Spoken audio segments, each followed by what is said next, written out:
Pero ano bang minana mo sa mami mo? Sa tingin Pagkababae mo? lang po siguro. Pagiging babae lang. Kamukha Mami, sa palagay mo, anong nakuha niya sa'yo na trait, feature? Actually po, wala pong nagsasabi na may kamukha po sa akin yan. Puro po sa daddy niya. Talaga? Kasi po nung... Ugali. Sa gawi. ugali po, medyo... moody onte. Sa talent. Sa talent po, Ano bang talent niya? Naghula hoop na nalaglag pa. Hindi, dami kasing ilaw eh. Ang talent dito, naghula hoop nalaglag pa. Nalaglag pa agad. Wala sabi niya na music siya matalo. Oo. Bakit yung gagawin niyang talent, alam mo yon mami? alam ko po yun, kaya Ba't lang... mo pinayagan?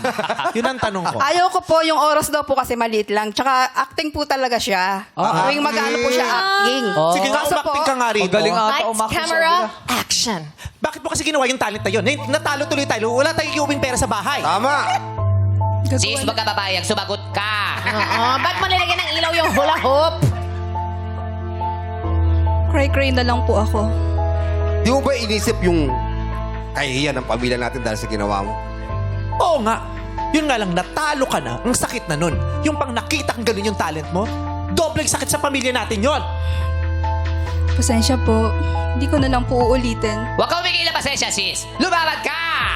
Sino ba yan? Sino ba yung Bakla ba to, demonyo? Ano ba to? Ba't yun yung acting? Pasensya ako! Hindi mo alam kung bakla o demonyo. Baklang konsensya. Bakla konsensya. Wala naman ganun sa safeguard nung lumalaki.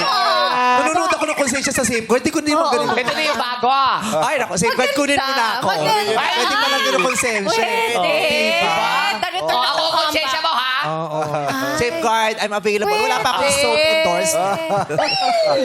Anyway, ayun. So napakita niya yung acting skills niya kasi pinagmamalaki ng nanay niya.